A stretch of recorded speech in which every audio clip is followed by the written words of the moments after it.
And we are live with the Protagonist podcast with Protagonist.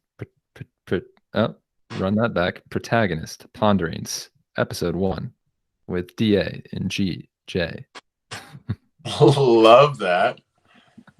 It could use some work, I think, but the concept is true. This is the Protagonist podcast, ProPod, if you will, for those that want to save time and make sure they make their flight or aren't late to dinner or something. No one's flying though right now. Hey, that's true. So And yeah, dude, we had a plan to interview someone that fell through. That's okay. We pushed it and we decided just to jump on with one another and have a discussion. So let's do it. Let's do it. DA, I'd be honored if you would even kick us off with your 2 topics for tonight. Yeah, awesome. So I was hoping that G-Money and I could discuss 2 things. One of them is going to be this idea of inner congruence. It's a business term when the flow, the systems that you have in place is causing there to be just an internal handoff, amongst your business that makes things work really well externally. But I want to touch on kind of the psychological or even the way that we could apply that to our lives as individuals. So that's one of the things I'd like to talk about. We'll just say that that's called inner congruence. The other thing is something that's near and dear to me and is a big part of my journey I'd love to discuss, and it's the idea of the concept of open theism or an open future. And it's got philosophical aspects to it. It's a theological position, so an idea of God and the way that we make sense of God and the world and our place in it. But mostly I'd like to focus on the philosophical side of it and just kind of get into that just briefly. And so I'll just start with my first one and then throw it back to you, Grant. But I feel that I mentioned briefly the idea of inner congruence is one of nowadays the least likely thing you're liable to come across when you meet, say, a new random person. The reason I think that is because now more than ever, there are more ways we can posture ourselves or basically pretend to be other than we actually are. And I feel that businesses as well, I've only been involved in business for a couple of years now. So there are people so far beyond, my intellect and experience there. But one thing I've noticed is when you're working with a new company or an organization or something like that, you can tell immediately if they have systems in place and they know who they are and they have a shared language. And if they don't, have you experienced that yourself?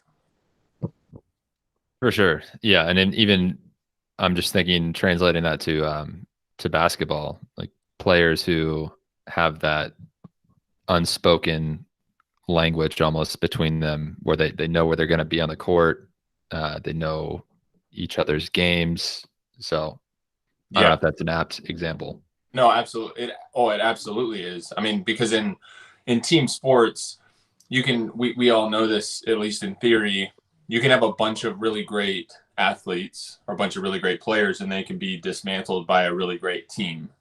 We watched the San Antonio Spurs do that for multiple years. No one would say that they have a better, individual skilled team necessarily, though you could make the argument that Tim Duncan, one of the greatest to ever play the game, Tony Parker, Monty Ginobili, but these are not guys who you can just put in any system, and they're just going to score 30, 40, something like that.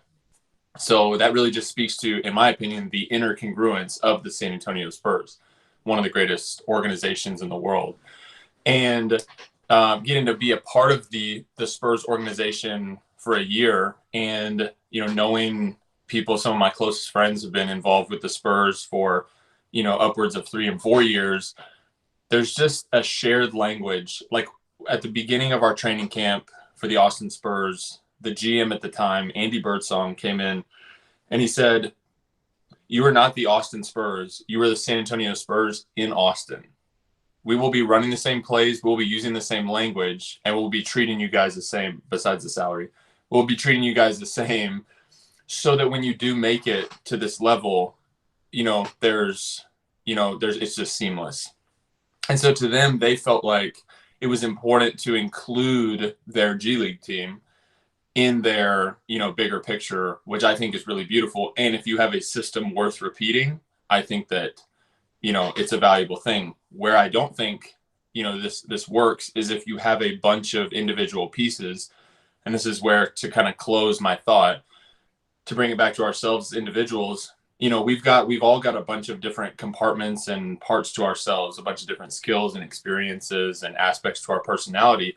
I wonder if we've all done the process, gone through the process of evaluating kind of our, if you want to call them key principles, if you want to call them pillars, things that kind of make you who you are. And, if you're able to recognize where kind of your wavelength is, then I don't have to always be shifting my wavelength based off of who I'm talking to. And I think that, to close my point, I think that that's something that's really missing in businesses, because I guess it's a business term. I've seen it in a couple, blogs or something like that. But to me, it's much more than that. It's this idea of what I say, what I do is cohesive, with what I say, I believe, and things like that. There's not a bunch of different splintered parts of me.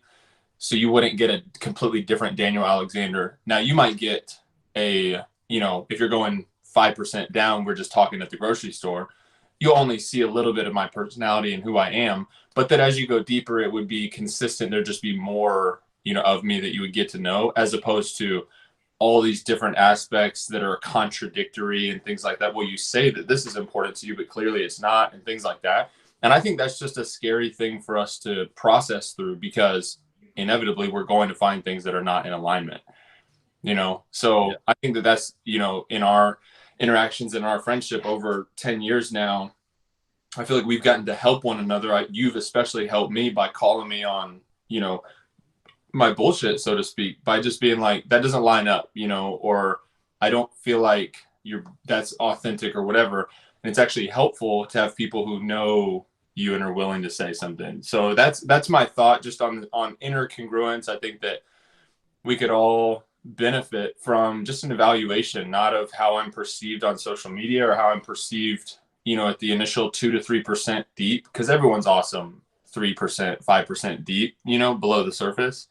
We're all good people and we're all thoughtful and kind and whatever, but then apply a little bit of pressure or get to know someone, and it could be a different story. I know it has been for me. Question for you then, for someone who may be incongruent at their current state, how do you go about finding or establishing your baseline authenticity? Yeah. Where's that? How do you start that journey? That's a good question. There's definitely those that are better suited to answer that than me, but I know for myself, what I'll say is one of the key, I think most important things is, what kind of relationships you give yourself to, the quality of the people that are around you. Because if the people around me are not even willing to do this kind of work, it's probably going to be hopeless for me, So I'd say that, man, like the people around you, if they're willing to be transparent and like work through some of this and evaluate shortcomings and areas of personal weakness and things like that, I think that that's just like an overarching key. A practical first step, I'd say, is to, there's a lot of different sources. A mentor of mine has kind of some identity work that he'll have you do to kind of walk through the different aspects of who you are. And I won't get, into that. But there's a lot of resources out there. Some of them would be really simple, like, personality tests. I think there's value in those, because if you're willing to answer honestly, not who I want to be, I get stressed out in social situations. Like, I don't want to be that. So I might just say, no, that's not me. But I know if I'm looking at my life, that's true. Like if someone was just watching me for a year straight, and could see inside what's going on with my emotions and my thoughts, they can see I get stressed out in those situations. So naming those things, and I think beginning just to be honest with yourself. I think it can be hard, but dude, there's just a feeling of peace that begins to like permeate your being. I think that's at least what I've experienced, because at least you're not full of shit. You know, that like at the very least you could say that. Like I may be an idiot. I may not be as smart as I say that I am. I may, you know, just have all of these, you know, just immature, you know, all that stuff. But at least I'm not lying about it, you know. And I think that's a huge first step. Let's be anything but liars. Basically, I think would be a cool mantra that you could have. I think that would carry you through that initial stage. Now beyond that, you know, I'm still there. I'm still working through that, and I want to be congruent. And in the end, you know, operate on a wavelength that I feel, you know, is true to who I am. And I think it's going to actually benefit others in the relationships that I'm in if I do that, as opposed to trying to be who I think they would want me to be at any given time. That's not good long term. Yeah. Yeah. To know thyself, right? Is that from the Bible? I mean, it's not, but it sounds like it is because of the King Jamesy thyself part. But it's, I mean, that thought, I mean, dudes have been, you know, the philosophers, they've been at that idea for the, you know, since the very beginning. So yeah, dude, that's a great starting point. And maybe a great segue to my topic. Yeah. If I may. And it's I've got two topics for us tonight that I'd like to cover. One is going to be Bitcoin, but I think the second one is more related to what we just talked about with inner congruency. It's really this book I've been reading about this entrepreneur, angel investor, and figure. His name's Naval Ravikant. And there's this book that was put together by a separate person who basically combined a collection of his tweets, memos, YouTube talks, etc., all into this one like condensed conglomerate of just pure wisdom. It's incredible. It's called the Almanack of Naval Ravikant. But there's a few. I'm reading it. Link in the description below. Link in the description, of course. But one of the quotes, there's two quotes I wanted to talk through on this YouTube, whatever this is going to end up being, this episode. But the first one is, I'll just read it and then we can kind of talk through it. But it is, this is the quote, if you are fundamentally building and marketing something that is an extension of who you are, no one can compete with you on that. Who's going to compete with Joe Rogan or Scott Adams? It's impossible. Is somebody else going to come along and write a better Dilbert? No. Is someone going to compete with Bill Watterson and create a better Calvin and Hobbes? No. They're being authentic.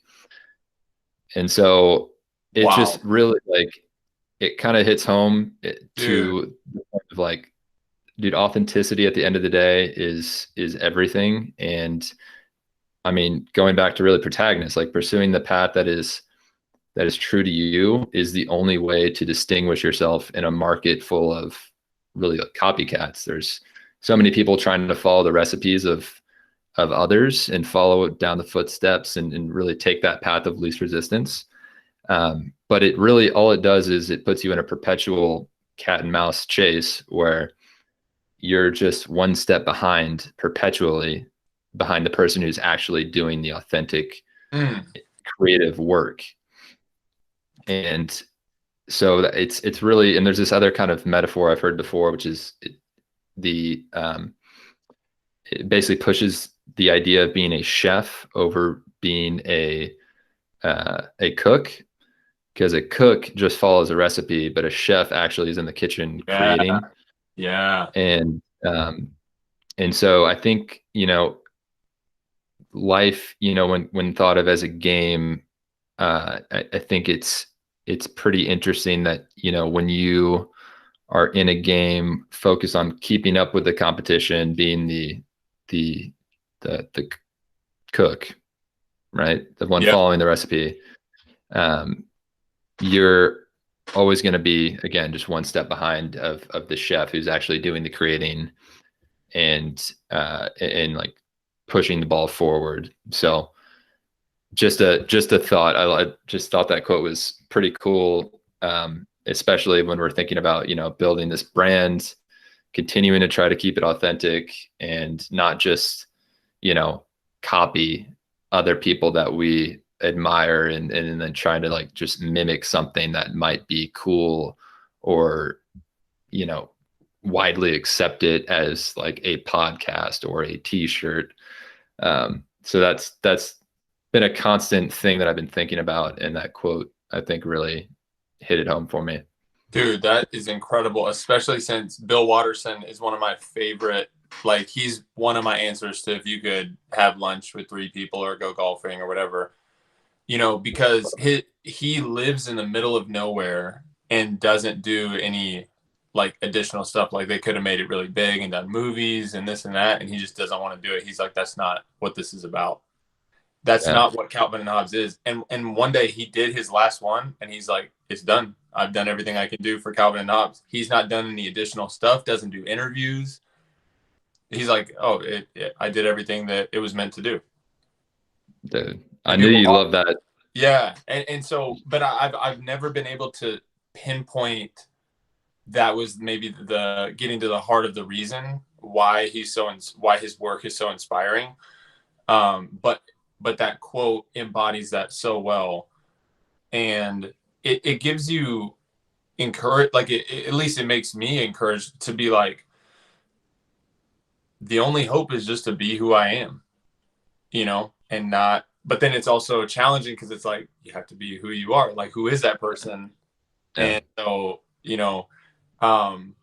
let me ask you this as a follow-up. What are you doing right now to move in that direction, to not be another, young millennial who's doing what you're supposed to be doing, be creative, but have it like, how are you working on, being authentic to who you are? Yeah. Yeah. I mean, one just tangible example is, in relation to what we just spoke about, like to know yourself is, I think one of the best ways to do that is to like sit down with yourself quietly and like reflect and, meditate essentially and think through what is going on in your mind and what are the inner workings of your brain conjuring up and really sitting through and like observing those things. Because your brain is going on all the time and it's having all these thoughts, and some of them you're not even consciously aware of. And there's so many assumptions that your brain is making for you just to like get by and live a life. And so to really think through those assumptions that you're making and to really question and be critical about those base assumptions is something I'm always striving to do, and not just take things at face value, but evaluate things on, first principles and work, from the ground up, from, a place of reason and rationality rather than by like what someone else did that worked, and that, just mimicking and copying, another thing that they're doing. I'm doing that right now with my job. There's, we have all this database management that we have to do when the contracts come in, and my manager has been doing it for this one way, his entire year and a half that he's been there. And, now I come in, I have fresh eyes, fresh perspective, and I'm like seeing all these very like highly inefficient steps that are taking place, these redundant steps. And I'm questioning everything. And sometimes I get negative reactions. It's like, oh, why are you questioning the status quo? This has been working, maybe it's taking up a lot of our time, but it works. It gets the job done. And I feel myself getting frustrated in that moment because I'm like, why can't you accept, a critical third perspective or second perspective? And so all these things are kind of like working out in my life in different areas and work in my personal life, and, different habits and things I'm trying to put in place, like morning routines. So long-winded answer, but I think the first one starts with, just sitting with yourself and like observing those subconscious uh, thoughts that are just like humming away constantly in your mind. So that's how I'd answer that. Dude, I love it. It sounds like you're pushing past the discomfort of, a already created pathway in your brain of just, doing something the most efficiently way possible to you at that moment, which for, your coworkers and manager, the situation might be, look, this is just best case right now, Yeah. but what you're saying is like, if we change right now to you, fresh eyes doesn't make a difference to you, you know, and then receiving that pushback, um, that's potentially a roadblock to maxing out our potential if we're partnering with each other, because to do great things, we have to work together. And so that's really interesting. And I would just say, I think that you're someone who a majority of the time that I've known you is willing to do that and ask why, of yourself too. And you're open to someone critiquing you, I get the sense. So I've really benefited from that. And I think that that's a valuable thing. And I'll say this, that's a valuable thing to find in a spouse, in a partner, someone who's willing to, call you out. Yes. But also like be called out and evaluate that objectively, as opposed to making it like always Yeah. personal attacks and my egos is so inflated that I can't, get better and all that stuff. So I love that. Appreciate you sharing. So I think now we can transition into my final topic, which I'm really excited about. And I want to not approach it from a religious perspective or anything like that. I would just love to share some thoughts, Grant, and kind of get your feedback on what you think, and I feel that this is what I'd say at the beginning. I think that you have, to your point, what you just said, you have a lens in some ways that's given to you. I think subconsciously beneath the conscious, where I have a thought and I can think that thought, I'm aware of it, you know, our subconscious, the way that things are being added in, and something that someone will just say, the way that I ascertain information when I'm young and I'm like a sponge from third trimester to 6 years old, like my all those patterns are being set and I'm being given a view of the world. I've got a lens. So I look at, I experience reality, or I read something that someone wrote, or I hear something that someone said, and based off of the lens that I've got on, that's how I'm going to perceive that thing, and Yeah. that's why, to certain people, one thing can mean one completely different thing than it means to you. One thing can be so inspired. I was just so inspired, or I loved that movie or whatever. And you had a completely different experience, and I think that's one of the beautiful things about what makes us human. However, I think that there are things that we widely accept, so much so, because maybe we feel like it's better, for us all to believe, a common thing. And if you bump up against those, I think those are like kind of deeper, more foundational beliefs. I think it can bring up the frustration that you're talking about, or just like, if you're wrong, like, Galileo, like anybody who challenges the status quo, like the earth is not the center of the universe. That's a statement that was so widely accepted for so long that they wanted to burn him at the stake. Like they wanted to kill him, and he's a heretic, Right. Same thing with the earth is flat. A majority of human history, people are just assuming that the earth is flat. Someone gets new information, attack that person, shut that person down, whatever.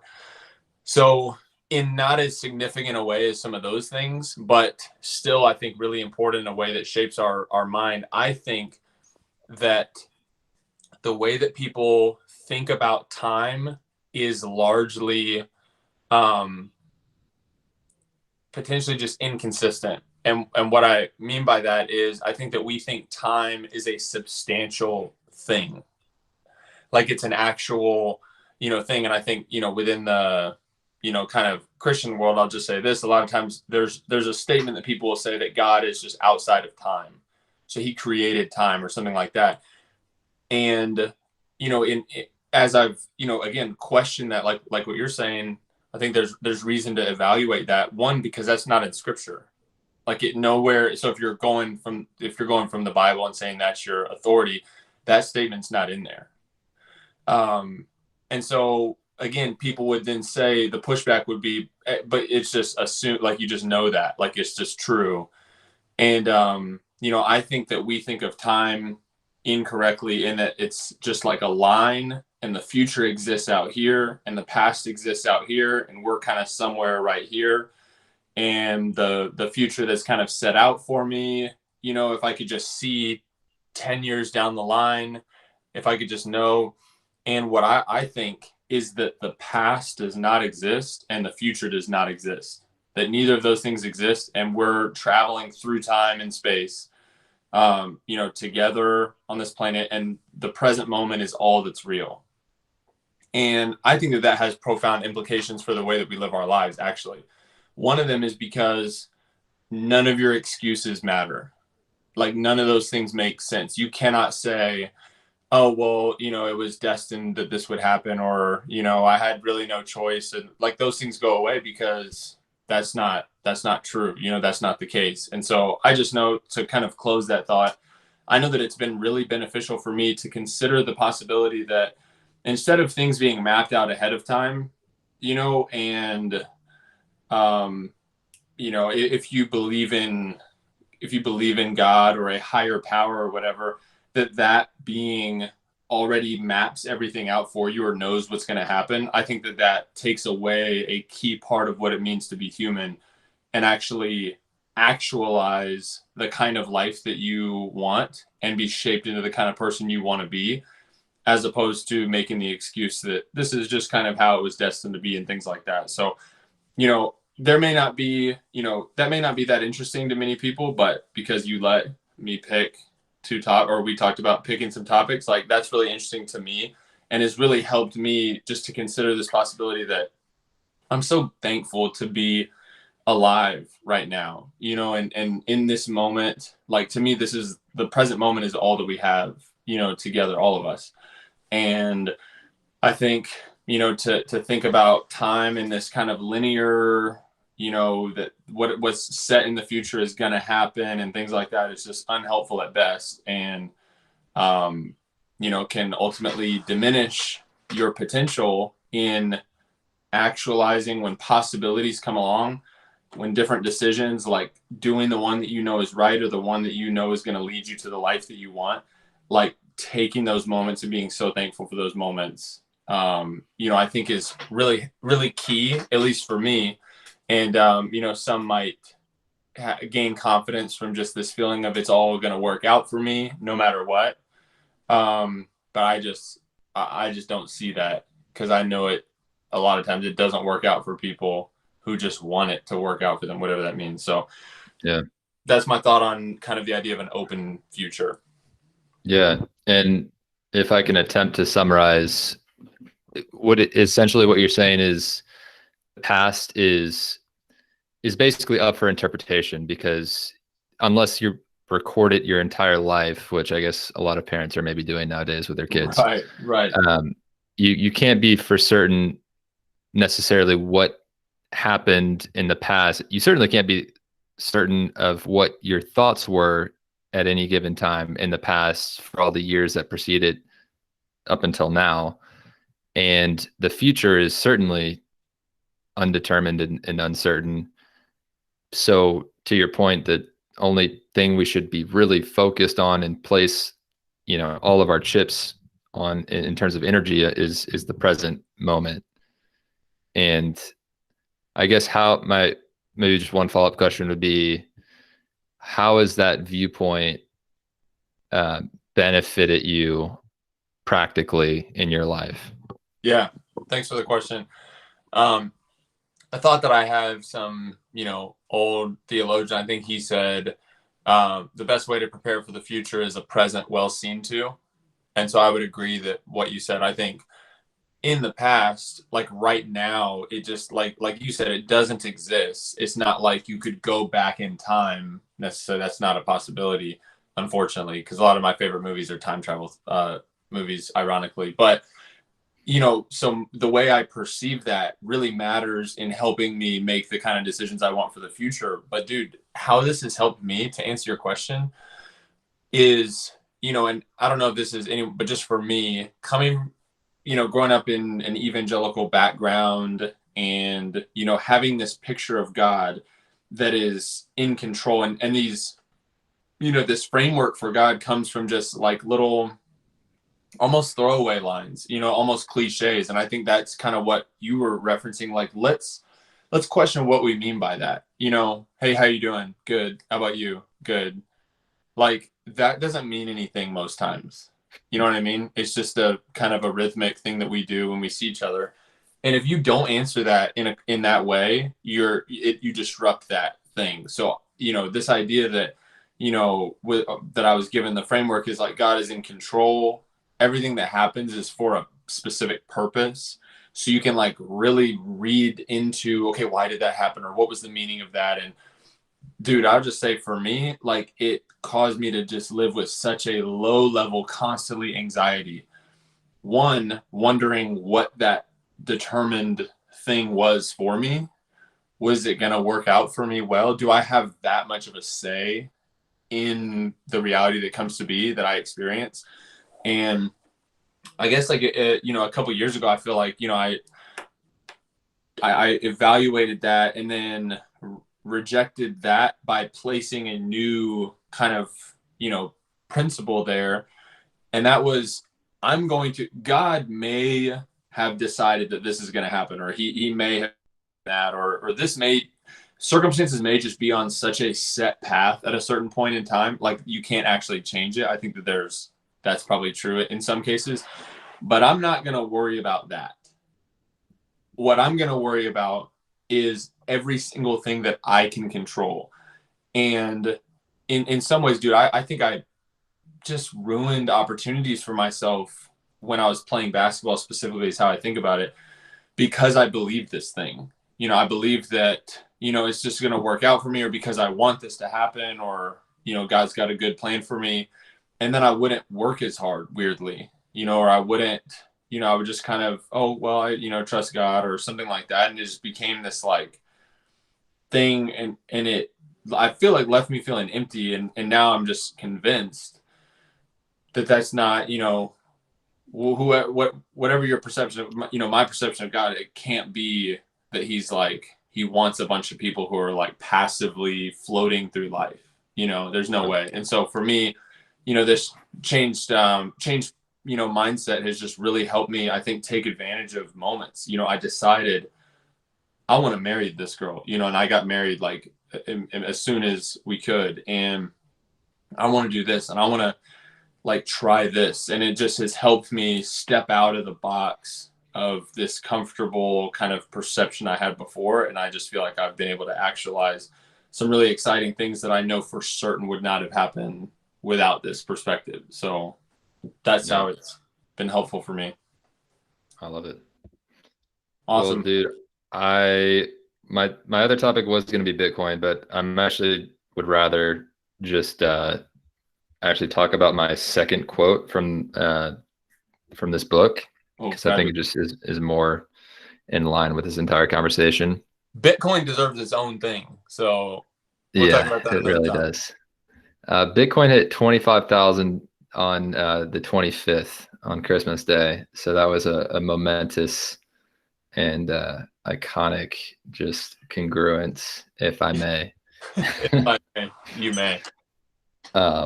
Now sitting around 27. So wow. Bitcoin Depot is thrilled. My company. You guys are happy about that. Yeah, I'm gonna have to get them to sponsor this podcast. Come on, get on that. So something I know you and I have been talking about, Dan, in terms of like building wealth. And we've been talking to Chad, who has this Slices course, about these three different pillars: wealth, health, and fulfillment, right? Yeah. And I've been thinking so much more about how I can, further develop my knowledge in those three buckets, because I can't think of any other categories that are more important.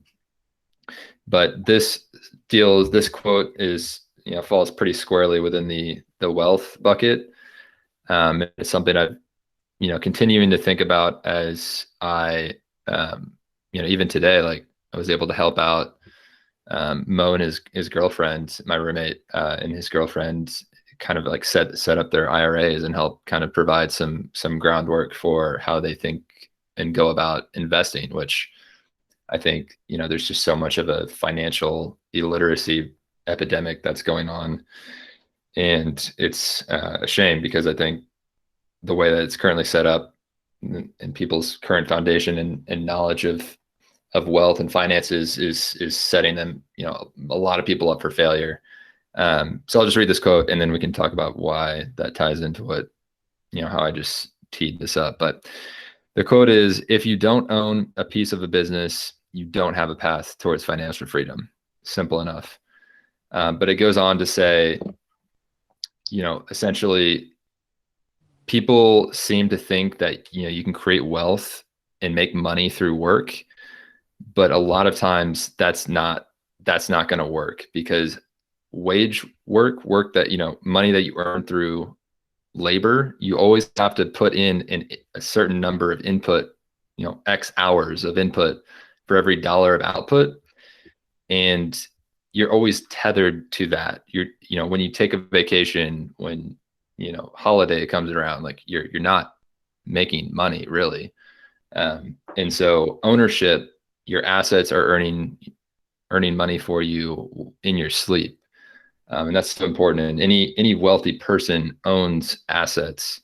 And that's the only way to really escape this, metaphorical rat race and really attain true freedom, true liberty of your own person, is to have and own equity in businesses. So I think that's such an understated, undertold, principle, and it just continues to encourage me as I go along in my investing endeavors and try to find, the best stores of asset classes to move money and allocate. Because I've never honestly made like that much money salary wise. I've never made six figures. I've never earned anything even close to that.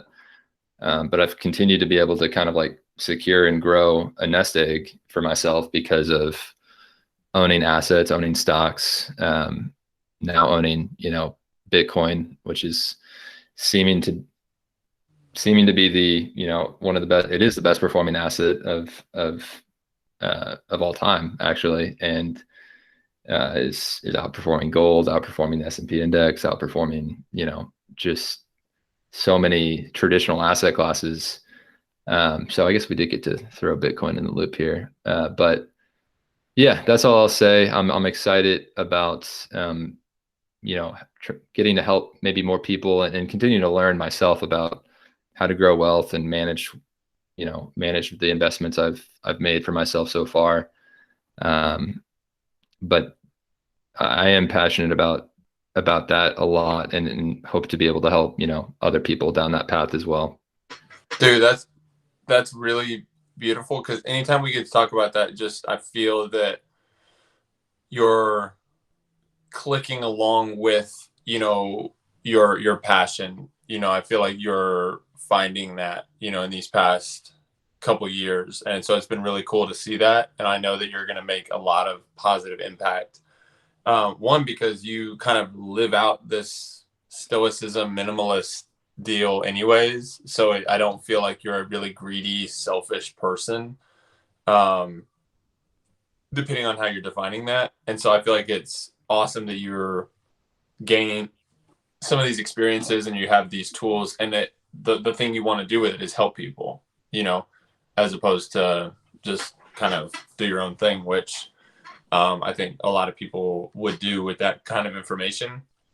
I'm curious, the question I would ask to that, someone who's not, financially literate, and in a lot of ways, I would include myself in that category, what would, what would a response to that person be who says, I don't know where to start. It all feels very confusing and stressful to think about money. I think I need to just do my 9 to 5 and play it safe. And there's not a lot of risk there, at least perceived risk. I know exactly how much I'm going to make, and I know what's required of me. Basically, that's the way that person views money. I can save, I can budget, everything is set for me. Yeah, I'm not going to get rich, but at least I won't lose it all investing in some company that bombs. I feel like that's kind of the attitude of a lot of people. So what do you say to that person? Yeah, I think my first thought was in a kind of an analogy or metaphor I actually used when talking to Mo, that it seemed to be like the catalyst or the thing that like gave him the visualization that was necessary to actually start making investment moves. Because Mo, and maybe I shouldn't be name dropping, but he was just sitting on straight cash. Like every penny that he had earned was sitting in a savings account, earning nothing. Actually losing money because The dollar. in an inflationary environment, which we're now sitting around 2%, the ice, you can think of the money that you've accumulated as an ice cube, and it's slowly melting by 2% every single year. And so you keep your money in a savings account. It's not safe. Like it's literally evaporating. And so if you want, this thing called financial freedom, which is, super buzzwordy, loaded kind of phrase, but if you want true freedom, which I think is everyone's goal at the end of the day, you have to literally, what this quote says, own a piece of a business. And that can be a stock, that can be real estate, that can be, owning and starting your own business that earns, passive income for you. So there's many ways to do it, but you have to be an owner. You can't be renting out your time for money and expect to grow wealthy through that, and then just, save it in a checking or savings account. Like you won't get there. You will be in a hamster wheel for the rest of your life. And so, that's, I think those are two like good kind of ways to think about it to start off. And then you just equip yourself with like the resources to start out with. So like a book I just recommended today to Mo is actually by Tony Robbins, called Unshakeable. It's one of the first books I read early on when I first started working at Protivity, early in my career. And I mean, it like covers all the groundwork of, maxing out your retirement accounts, investing in low fee index funds, just basically covers all the bases that make the foundation of healthy, sustainable long-term investing. And so that's a great book to start. And there's so many others. Like, I mean, I don't know. I can link some other things too, that might be helpful. But there's so many resources, books, YouTube videos. Like, just go seek it. Start somewhere. Read a good book. Like that Unshakable book, I think was a great starting point. And just make one tiny step at a time. And like, it's not too late to start securing and start owning an asset that's going to give you that freedom that you hopefully want. So Love it, dude. I've got other questions for you, but I'm going to save those. Really appreciate you speaking to that and choosing something that you're passionate about to share with me and anyone listening. We're going to continue to do these ProPod ponderings. We'll have multiple ones, and we'll have, questions submitted for us to just chat about. So, anyone listening would love to hear some of those. For myself, with my background as an athlete, at the professional level, and a kind of aspiring, mystic, somebody who wants to connect with the spiritual world in an authentic, meaningful way, and to understand my place in the physical world and how to max out my potential there, and kind of how those two worlds collide. I'm interested in that, and have given myself to trying to understand that through the game of basketball. And so that's the journey I'm on. And then for Grant, yourself, multi-talented, multifaceted dude, but someone who is just really given yourself to understanding, it seems like wealth and assets and how to kind of build a life for yourself that's not one where you're being used, but instead you're free and inviting others into that. So, you're obviously, that's not the only thing that you have, but that's what we touched on tonight, kind of those two concepts. And so I'm excited for more of these. Absolutely, brother. Well, I'll conclude it with that. I think that says it all. And I look forward to doing more of these as well. We'll see where this goes. And ProPod, Ponderings. Episode 1. Episode 1. It's got a nice ring to it, honestly. It's not bad.